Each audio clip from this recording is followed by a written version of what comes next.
Եվ այսպես հոգեկան առողջության իրազեկման նախաձեռնությունը հասարակական կազմակերպությունի համագործակցության շրջանակում, նաև Երևանի քաղաքապետարանի հետ իհարկե համատեղ համագործակցության շնորհիվ Yellow Tulip Project ձևաչափով Երևանի կենտրոն վարչական շրջանում հիմնվել է հույսի պարտեզը եւ ոչ միայն այս թեման, ինչ է հույսի պարտեզը, դրա մասին նույնպես մանրամասն կզրուցենք եւ մի շարք այլ իրադարձությունների մասին ավելի մանրամասն կզրուցենք մեր հյուրի հետ։ Ես շտապ եմ ներկայացնել նրան Գևորգ Ղարիբյան, Երևանի քաղաքապետարանի երեխաների եւ սոցիալական պաշտպանության վարչության պետի ժամանակալու պաշտոնակատար Բարի լույս։ Բարի լույս։ Բարի լույս, շատ ուրախ ենք ձեզ մեր տաղավարում տեսնել, հատկապես որ Բարի թեմայի շուրջ ենք զրուցել։ Հրաշալի, այո, առիթ ունենք։ Դե ինչ, դերևս սկսենք հույսի պարտեզ։ Այո։ Սկսենք այդտեղից, հետո նորությունները շատ են, որ հասցնենք բոլորին անդրադառնանք։ Բարի, մենք ինչպես գիտենք, մայիսը հոգեկան առողջության ամիսն է կամ հոգեկան առողջության իրազեկման ամիսը։ Ուստի ամբողջ մայիս ամսվա ընթացքում Երևանի քաղաքապետարանի հովանու ներքո եւ համագործակցությամբ իրականացվել են մի շարք ծրագրեր, որոնցից մեկը դա արդեն հենց հույսի պարտեզի հիմնումն էր, սա իհարկե ամիսներ տևած process էր, մենք հասկանում ենք, որ սա մեկ օրվա process չէր, այստեղ ներգրաված էին եւ քաղաքապետարանի համապատասխան ստորաբաժանումները, թե դա կլինի երեխաների եւ սոցիալական պաշտպանության վարչությունը, թե կանանչապատման ՀՕԱԿ-ը, թե կենտրոն վարչական շրջանը, որտեղ կատարվել է առելի աշխատանք, բայց նաեւ իհարկե մեր գործընկերները, դուք արդեն նրանց նշեցիք։ Եթե շատ կարճ սրա հիմնական նպատակը հետևյալն է։ Հոգեկան առողջության մարտահրավերները բերել հանրային քննարկման դաշտ։ Եվ սա նաև սիմվոլ է, նշան է նրա, որ քաղաքապետարանը հասկանում եւ գիտակցում է, որ չկա առողջություն առանց հոգեկան առողջության եւ հոգեկան առողջության մարտահրավերները կարեւորագույն դեր են խաղում մեր համայնքի, մեր հասարակության կայացման գործընթացում։ Ոստի մենք անում ենք ամեն ինչ, թե դա կլինի իրազեկումը, թե դա կլինի ծառայությունների հասանելիությունը, որ երևանցին իրեն զգա ապահով, իրեն զգա ընդունված ու նաև ունենա հնարավորություն գործ ունենալու այն մարտահրավերների հետ, որոնցից մենք յուրաքանչյուրս էլ կարանք այդ մարտահրավերները ունենանք իրավիճակով պայմանավորված։ Շատ կարճ սրա մասին է հույսի պարտեզը։ Մեզ նաև հետաքրքրում է երեխաների լսելու սենյակ։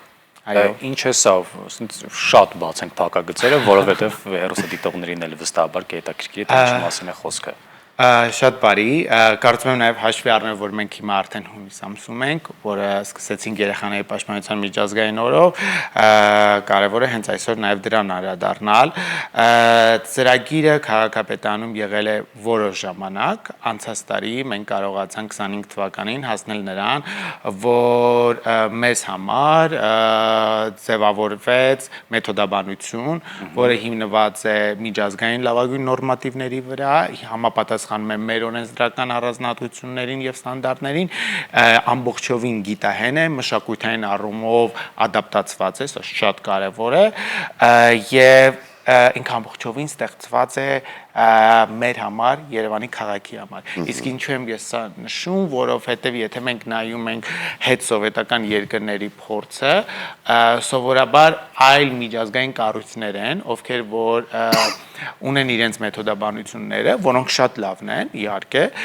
եւ այդ մեթոդաբանությունը ինչ-որ պայից միգուցե դառնա ազգային ստրատեգիա, նորմատիվ կամ տարածվի տարբեր համայնքներում։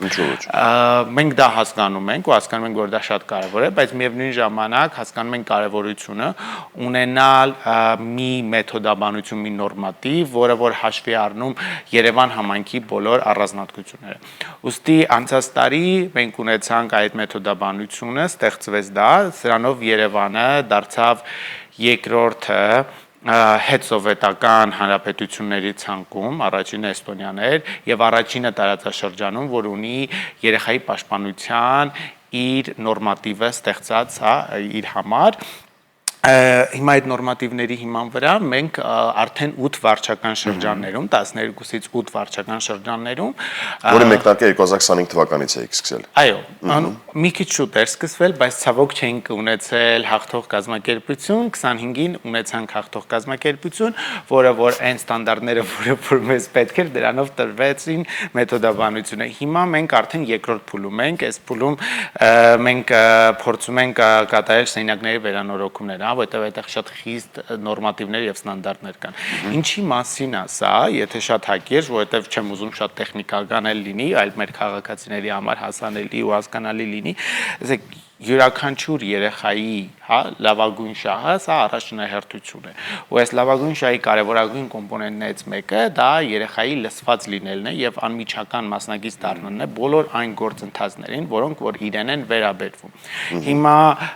այս սրա շրջանակում, քանի որ մենք ունենք վարչական շրջաններում մեր հոգեբարձուների խորհուրդներ, հանձնաժողովները, ովքեր որ զբաղվում են խնամատարության եւ այլ հարցերով, այս օրինակները ստեղծվել են հատուկ այնպես, որ երեխան անկախ տարիքից, սեռից եւ որևիցե այլ առանձնահատկությունից կարողանա գտնվել անվտանգ մի միջավայրում, իր հետ տարվի աշխատանք, որը արդեն համապատասխան տեսաձայնագրումից հետո, իհարկե այդ ամեն ինչ օրենքով կարգավորված է,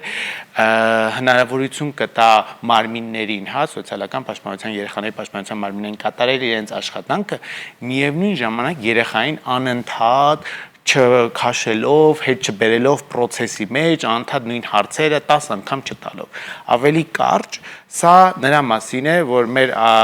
երեխայի պաշտպանության ոլորտը Երևանում պետք է լինի երեխայակենտրոն եւ ինքը չպետք է ռիտրավմատիզացնի երեխային, հա, իսկ երբ որ մենք երեխային անընդհատ բերում ենք ու ասում ենք հələ մի հատ պատմի ինչ եղավ, ոնց եղավ, սա կարա շատ տրավմատիկ լինի։ Սա ծրագրերից մեկն է, բայց նույն երեխաների հետ կապված մենք ունենք STEM ճամբարները, որ այս տարի առաջին անգամ են մեկնարկվելու Երևանում եւ ունենալու ենք նաեւ հատուկ STEM ճամբարներ, սրա մասին կիմանաք երևի թե այս ամսվա վերջ, դրա մասին։ Բայց այս բանը կարող ենք փոքր-ինչ փակագծեր բացել։ Ես կասեմ, որ Երևանում սա հասանելի է լինելու մեր բոլոր երևանցի երեխաներին, իհարկե առաջնահերթությունը տրվելու է կյանքի դժվար իրավիճակում հայտնված երեխաներին ու թվականակը մոտավորապես 1500 երեխայի մասին ենք խոսում, 2 ամիս տևողությամբ ծրագրեր են լինելու STEM-ի տարբեր ոլորտներում, հա, թե դա կլինի ստեղծագործություն, թե դա կլինի մաթեմատիկա, թե դա կլինի արվեստ, թե դա կլինի գիտություն, իսկ այն մյուս կոմպոնենտը, որը որ հատուկ խումբն է լինելու, սրա մասին արդեն մենք կհրապարակենք։ Ավելի հստակ գուցե մենք էլ հնարավորություն ունենք, վստահ եմ մեր տաղավարում նույնպես կգուցե զրուցենք։ Ովքեր կարող են դիմելուց բացի, ինչպես պետք է դիմեն, որպեսզի կարողանան նրանք նույնպես նախագծին։ Մենք առաջին հերթին միշտ երբ որ ծրագրերը անում ենք, ունենք հայտարարությունները, որոնք որ քաղաքապետարանի էջով եւ այլ կայքերով տեղադրվում են, հասանելի են, բացի դրանից վարչական շրջանների սոցպաշտպանության բաժինները նույնպես տիրապետում են այդ ինֆորմացիայի, հետեւաբար քաղաքացիները պետք է մոտենան վարչական շրջաններին։ Ու քանի որ մենք խոսեցինք աջակցությունից ու նաեւ մայիսը հոգեկան առողջության իրազեկման ամիսն է, ես կուզենայի երկու կարևորագույն, եթե ունենք ժամանակ, ծրագրերի անդրադառնալ։ Առաջինը դա այն է, որ մայիսին այդ ամսվա շրջանակում մենք ստեղծեցինք մի նոր ծրագրի հասանելիություն, որը որ վերջին 30 տարիների ընթացքում ուղղակի ցավոք հասանելի չի եղել Հայաստանի Հանրապետությունում եւ Երևան համայնքում։ Խոսքը գնում է նրա մասին, որ մեր համագործակցող հասարակական կազմակերպությունների համագործակցության շրջանակում մեր իհարկե աջակցությամբ ստեղծվեց հնարավորություն լսողության խնդիր կամ սահմանափակում ունեցող կամ խուլություն ունեցող անձանց առաջին անգամ կարողանալ դիմել հոգեբանական մասնագիտացված հոգեբանական աջակցության, որը ամբողջովին կոնֆիդենցիալ է, օգտվելով սուրդոթարգմանչի ծառայությունից, միևնույն ժամանակ անվճար հիմունքներով։ Մենք հասկանում ենք, որ սա շատ մեծ քայլ է,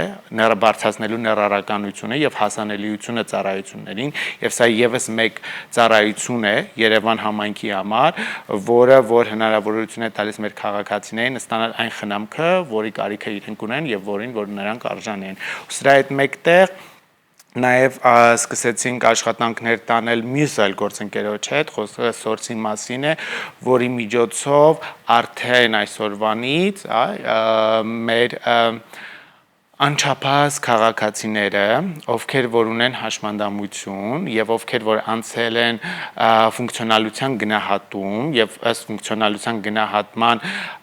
ծանր կամ բարդ խմբի ներկայացուցիչ են, իրենք կարող են ամբողջական փաթեթից օգտվել աջակցության, եթե իրանք համարվում են Երևանի բնակիչ։ Այսինքն սա փաթեթ է, որը գալիս է լրացնելու այն ծառայությունները, որոնք որ տրամադրվում են սոցիալական աջակցության եւ հարցերի նախարարության կողմից, հատուկ ստեղծված մեր երևանցիների համար։ Սրանով մենք կարողանում ենք փակել խորի, հա, ամբողջ 100% թվականակը եւ ծաների 30%-ը էսպայն։ Խոսքը Երևանի մասին է։ Իսկ արդեն եկող տարի հուսով ենք 30-ը կգնա 50-ի։ Այո, Դուք ձեր խոսքով որ անընդհատ ասում եք մենք իհարկե հասկանում ենք, որ դուք նկատի ունեք Երևանի քաղաքապետարանը եւ առիթից օգտվելով էլ ուզում ենք ասել, որ իրականում ոչ միայն այս ոլորտի, այլ շատ վերջին շրջանում տարբեր ոլորտների նկատմամբ կա բավականին ուշադրություն եւ հետեւողականություն եւ ներդրում ամենակարևորը, որի շնորհիվ էլ մենք կարողանում ենք քաղել մեր արդյունքները, այսինքն հասարակությունը, ժողովուրդը, մեր սիրելի երևանցիները այլ պայմաններում են սկսում կամած իրենց օրը սկսել եւ իրենց կյանքն ապրել իրենց սիրած մայրաքաղաքում։ Շնորհակալ ձեզ, ժամանակ գտաք, եկաք մեզ հյուր, խոսեցինք շատ կարևոր թեմաների մասին, մենք ձեզ էլի ենք սպասում այստեղ, եկեք։ Չնայած ճամբարի մասով կարծես թե հնարավորություն կա։ Այո։ Այսօր Գեորգը շատ փակագծեր չբացեց։ Կամ էլ մենք ենք ձեզ հրավիրելու, կտեսնենք։ Ինչևէ, Ուր եք հրավիրելու մեզ։ Չեմ ասի։ Դեռ տաղավարներ կան անկեղծ Գեորգ, խնդրում եմ։ Ուր եք հրավիրելու։